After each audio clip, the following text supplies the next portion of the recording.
Hey, I'm just here creating content that I'd want to watch myself. If you're into real, simple, and honest videos, go ahead and subscribe. My husband drowned 3 years ago. Last Sunday, I watched him take communion at my neighbor's funeral.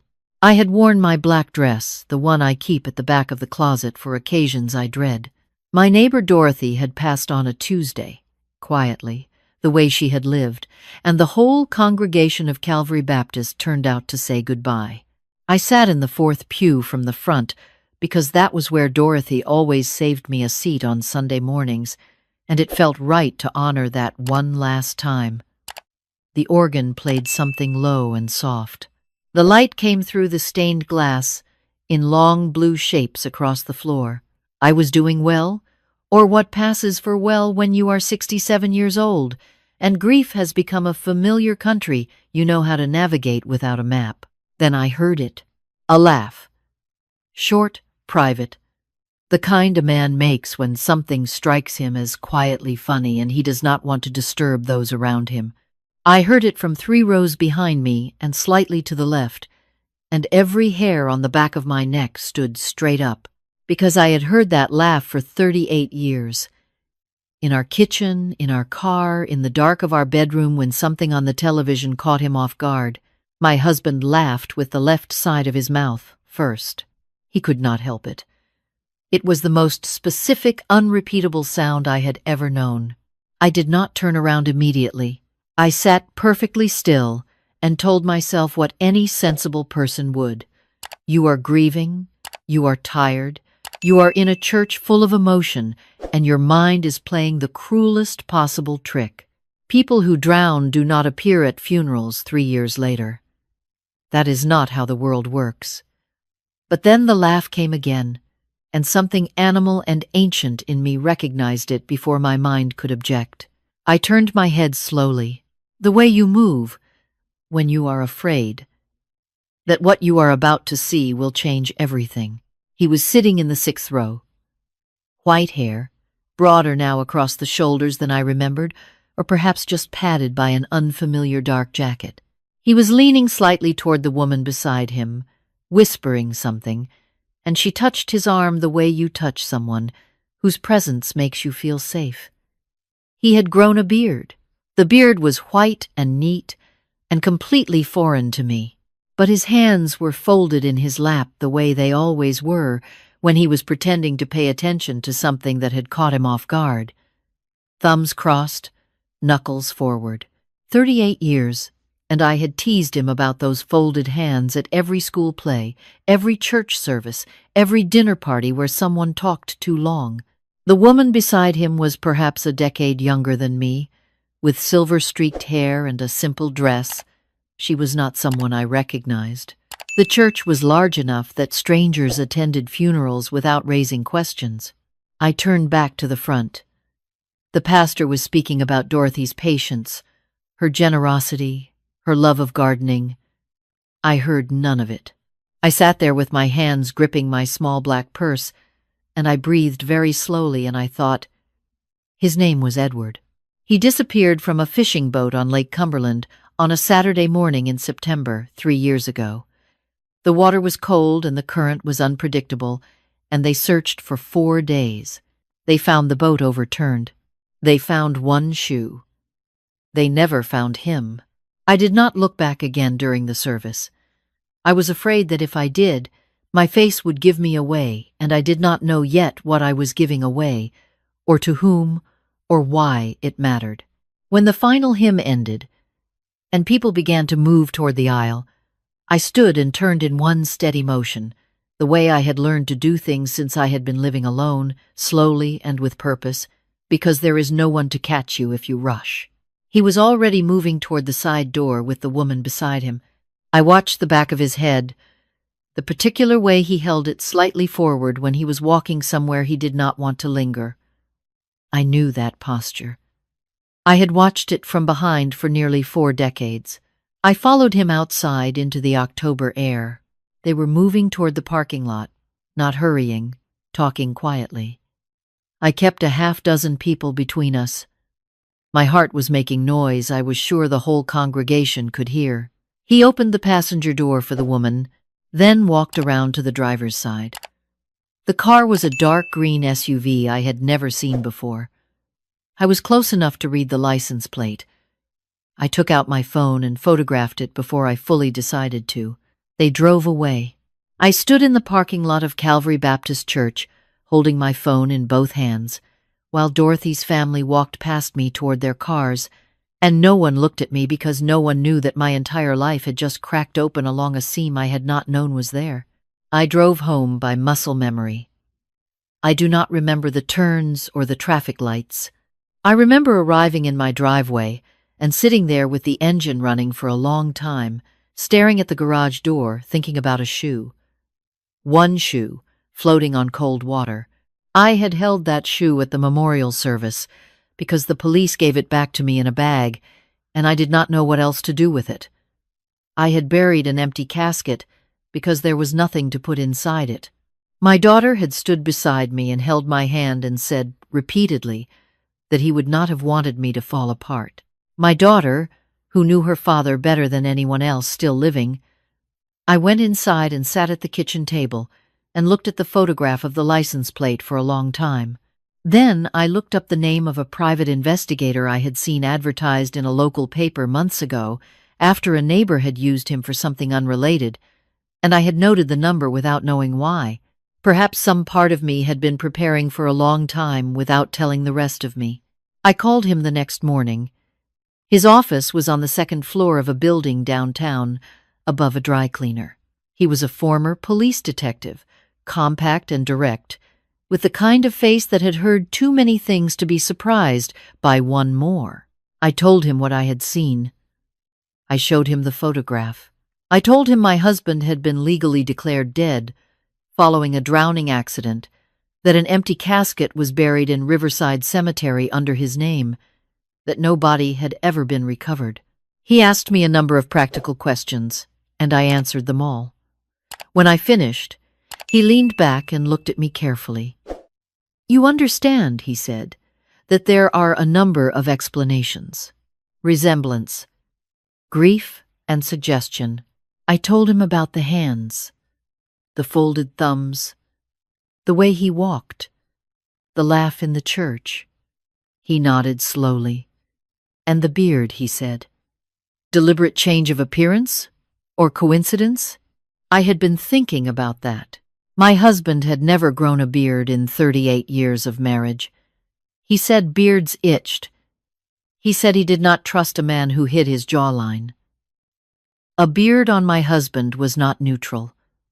A beard was a decision. "Give me a week," the investigator said. I gave him a check and went home and sat in my house for 7 days, doing the things that occupy the hands while the mind is elsewhere. I cooked meals. I barely tasted. I went to the pharmacy. I called my daughter twice and said nothing of what I was doing, which was the first time in her life I had kept something from her, and it felt wrong in a way I could not yet examine. The investigator called on a Thursday evening. He asked me to come in the next morning. His voice was careful and even, the voice of someone who has prepared what he is about to say and chosen each word. I went. The folder he placed in front of me was not large, but it was heavy in the particular way that true things are heavy. The license plate was registered to an address 40 minutes from where I had lived for 22 years. The man living there had a name I did not recognize, a name that had apparently existed for approximately 4 years on a driver's license, a lease, and a bank account. Before that, the name did not appear anywhere. The investigator showed me a photograph his associate had taken from a distance 2 days earlier. A man outside a house, carrying groceries from a car to a front door, white beard, dark jacket. The woman from the church standing in the doorway, smiling at him. I looked at the photograph for a long time without speaking. Then I looked at the next one, a closer shot, his face in partial profile as he glanced up at something down the street. The scar was there, a thin, curved scar along the left side of his chin from a fishhook accident when he was 12 years old, a story he had told me on our third date. He had laughed about it in a way that made me fall a little bit in love with him right there in a restaurant I could still name. Scars do not transfer between men. There is more, the investigator said. He slid another page across the desk. It was a record of financial transactions. In the 8 months before my husband's disappearance, a series of transfers had moved money from the joint accounts we held together into accounts I had not known existed. The amounts were not taken all at once, which was why I had not noticed. They were moved in increments of a few thousand at a time, spread across several months, during a period when I had been occupied with caring for my mother in her final illness. By the time my husband went out on that boat on a Saturday morning in September, those accounts held just over $900,000. The business he had built, the landscaping company he started 20 years ago, had been transferred to a shell entity 6 weeks before the drowning. All of it was legal on its face, signed by a man whose signature looked exactly like my husband's, because it was. He did not fall off a boat, I said. No, the investigator said. I do not believe he did. I asked about the shoe. He was quiet for a moment. That is harder to prove, he said carefully, but staged disappearances on water are not uncommon. A shoe and an overturned boat are easy to arrange before dawn. I sat in that office for a while longer without speaking. I was thinking about my daughter. She had been the one to call me that Saturday morning to say the Coast Guard had contacted her. She had driven to my house immediately, arriving before I had even had time to dress. She had stayed for a week. She had managed everything: the police reports, the waiting, the memorial service, the empty casket, the paperwork that follows a death.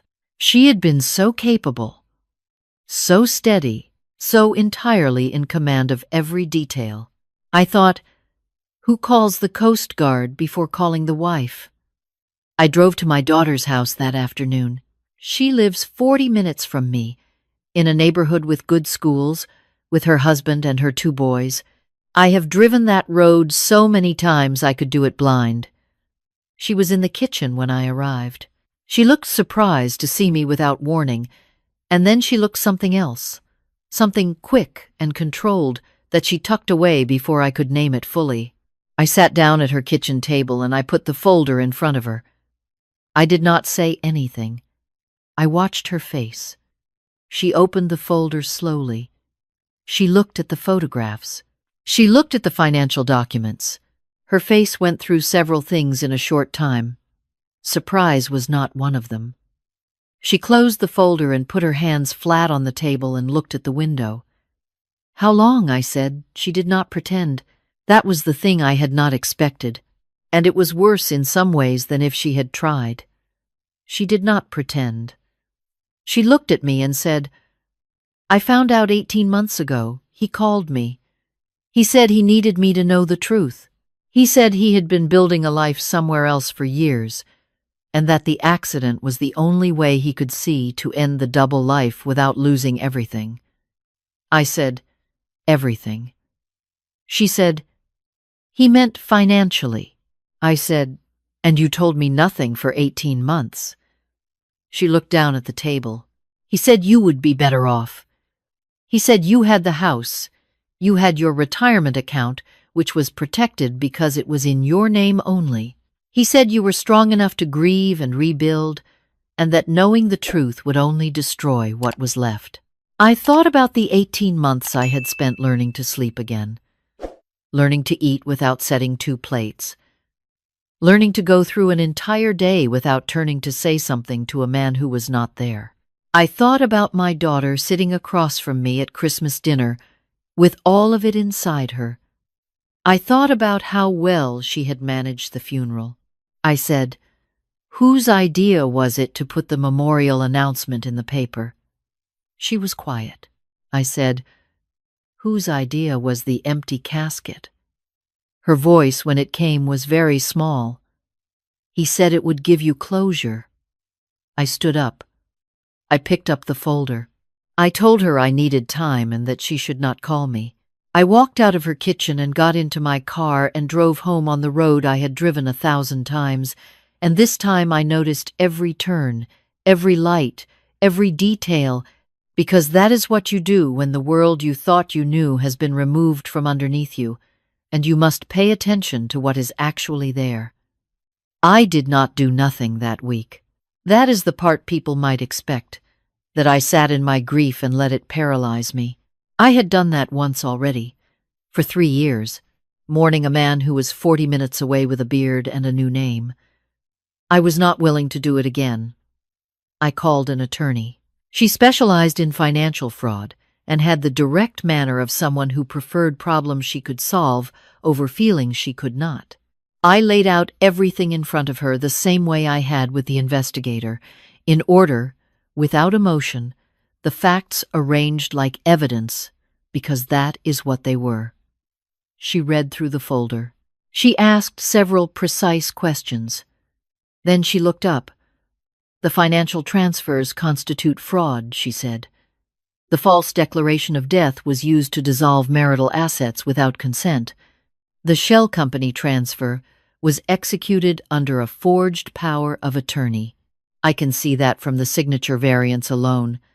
This is not just a civil matter, this is criminal. What do I need? I asked. Documented proof of his current identity, she said. Proof that he is living, and that the death declaration was intentional and not simply an unresolved disappearance.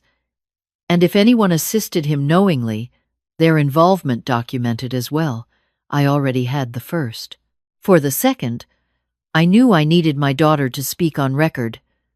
That was the hardest calculation I made in all of it. My daughter was my child. She was also someone who had watched me grieve a man who was alive and had chosen not to tell me. Those two things lived inside the same person, and I had to hold both of them at once without letting one cancel the other. I called her on a Sunday evening. I kept my voice quiet and even. I told her I was not calling to argue.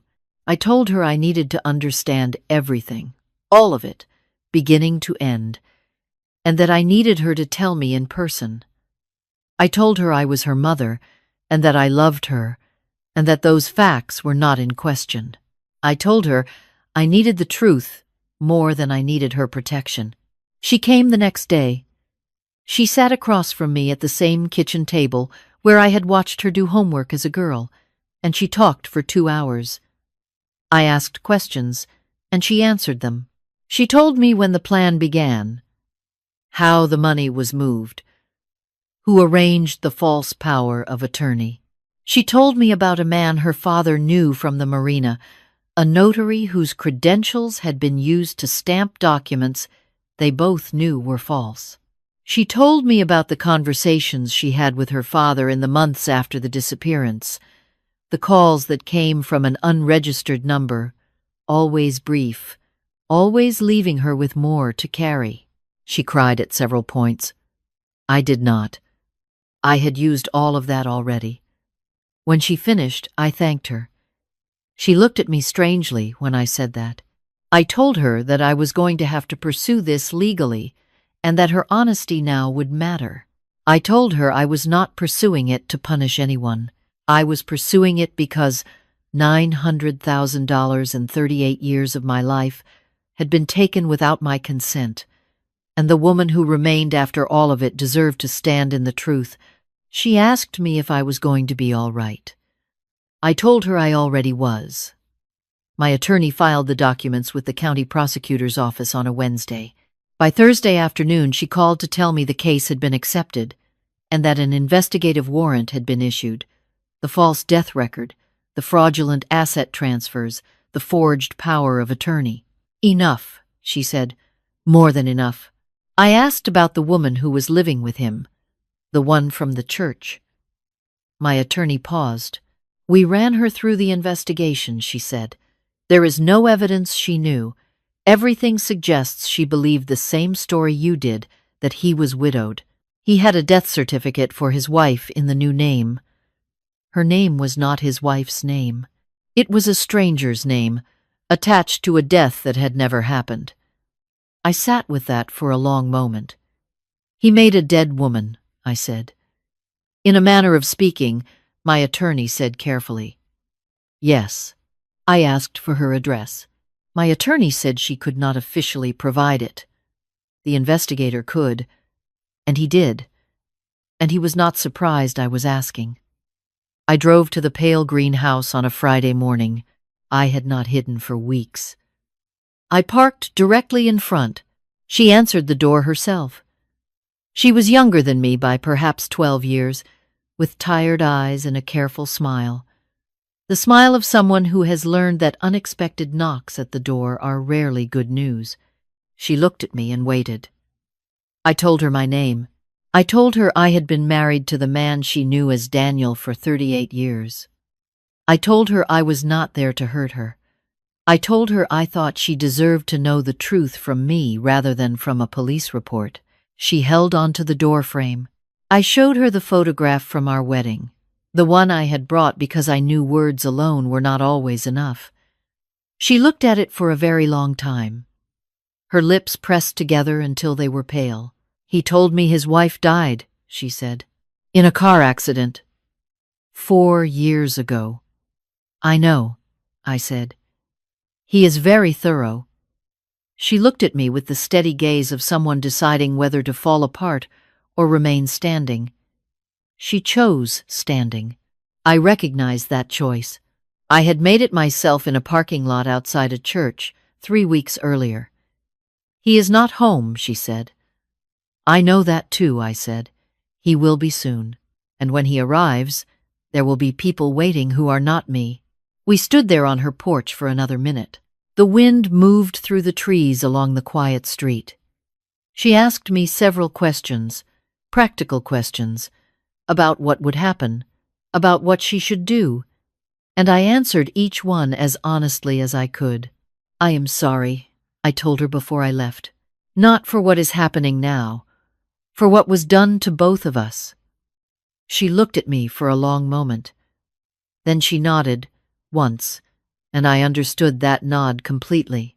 I was still sitting in my car at the end of the street when he pulled in. He got out with the easy movement of a man who believes his life is in order. He walked up the front path. The door opened before he reached it. Even from a distance, I could see the moment it changed. His body went still in the doorway. He turned his head and looked down the street, and though I was too far away to read his expression, I watched his hand go to the side of the door frame, the way a person reaches for something solid when the ground shifts. 2 minutes later, the police car rounded the corner. I started my car and drove away before they reached the house. I did not need to see the rest. I had seen everything I came to see. There is a thing that happens when the truth finally surfaces completely. People expect it to feel like victory, like justice delivered cleanly from above. What it actually feels like is very quiet. It feels like the end of noise, all the noise of not knowing, of guessing, of replaying small moments from years past and wondering what they meant. That noise stops, and what is left underneath is simply your own life, waiting for you to return to it. My daughter cooperated fully with the prosecutor. Her honesty now, as I had told her, was the thing that mattered. She was not charged. What she carried in exchange was something she will carry regardless of what any court decided. I did not need to add to it. My husband was arrested that afternoon. He was extradited from the county where he had been living and returned to face charges of financial fraud, identity fraud, and fraudulent use of a death certificate. His attorney argued diminished capacity. No one found that compelling. He asked to speak with me before the hearing. I declined. There was nothing he could tell me that I needed to hear. I had spent 3 years listening to the silence of a man I thought was dead. I was not interested in the explanations of a man who had chosen to disappear from my life while remaining in the world. The asset recovery process was slow and imperfect, as these things are. About 2/3 of the transferred funds were recoverable. The business had been dissolved in a way that made full recovery impossible. My attorney was honest about this from the beginning, and I had appreciated the honesty. I did not get back everything that was taken. I got back enough to stand on. I sold the house that spring, not because I could not afford to stay, but because 38 years of furniture arranged around the shape of a marriage that turned out to be something else entirely is a particular kind of haunting, and I was done being haunted. I bought a smaller house 3 towns over, with a back porch that faces east, and I painted it a color that I chose without consulting anyone. The woman from the pale green house called me once, several months later. I had half expected the call and had not decided how I felt about it. She was direct and quiet on the phone, the way she had been at the door, and she asked me a single question. She asked how I had learned to stop being angry. I told her I was not certain I had stopped being angry. I had learned to put it down when it was not useful and pick it up again when it was, and that was a different thing from stopping. She was quiet for a moment. Then she said, "Thank you for coming to tell me yourself." I told her it was the only thing that made sense to do. There is a grave in Riverside Cemetery with my husband's name on it. Inside is an empty box, because no one ever found anything worth putting there.